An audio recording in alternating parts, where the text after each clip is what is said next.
Arizona, homeowner's best friend.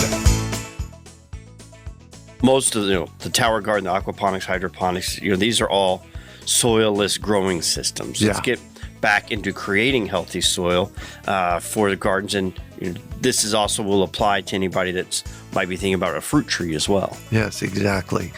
And so creating healthy soil is the single most important thing you can be doing gardening. And I'm going to say that again.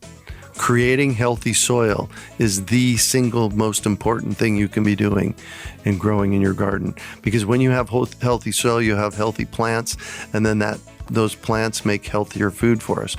And there's the quiz, remember? 5 components of healthy soil. Remember them? Some of them? Air, everything living in it. Everything living in the soil. Water. Water, yeah, very good. So air. And I know I've got it in my notes, but I'm not looking. I'm not going to cheat. Air, space, water, organic matter, dirt, and everything living. And everything that's living in the soil. Now, we have dirt here in the desert Southwest. Pretty much that's it. And if you dig a hole in the ground and put a fruit tree in it or a garden in it, good luck. I have this happen all the time. There was somebody on the lot last weekend. They were showing me pictures of their poor trees, and they said we bought these at a local nursery. They were, locally grown citrus, and I said, how did you get them in the ground? They said, well, we dug a hole and stuck them in the ground and filled it back up. Good luck with that, because you're not giving them a limb up. When you plant a tree or when you plant your garden, you need to build healthy soil. And when I build a raised bed garden bed, I will spend $30 on the garden bed for the wood, and I'll spend $200 on soil to fill it up. And that's on purpose. And finding good, healthy planting mix is of utmost importance.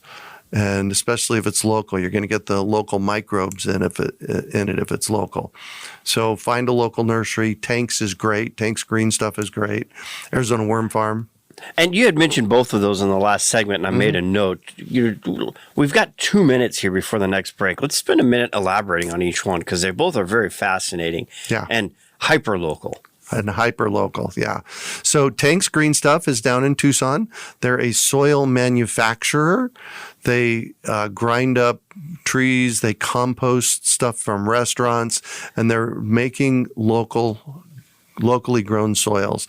They're an amazing company, and you can find their products in a lot of the Ace Hardwares, local nurseries, that kind of stuff. And I really encourage you to ask your nursery, hey, can you guys get stuff from Tanks Green Stuff?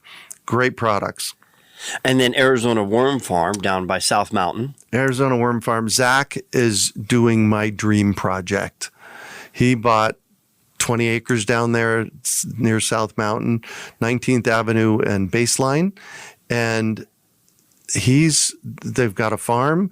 They're raising worms. They're raising black soldier flies. They do tours. He built an off-grid tiny home. He is doing magic down there. And we've had both Tanks and Arizona Worm Farm, Zach, on the podcast here on the show here. We have, and they're both great hours. We can put those podcast links in today's archive page for fast, easy reference. And one of the things I really liked about the Arizona Worm Farm is when, Tanks Green Stuff, they're recycling a lot of landscape debris. Yep. People are cutting, the contractors are cutting trees, clearing ways. They bring it there and they're repurposing that. One of the things when you look at everything you throw away, how much cardboard you throw away. Oh, yeah. And with the worm farm, they're taking all that cardboard that's coming in your food packaging, delivery boxes, whatever the case. That's their worm food. Yeah. That turns into growing soil for them. Right, exactly. Yeah, I'm so impressed with what Zach is doing there. Rosie on the house, every Arizona homeowner's best friend.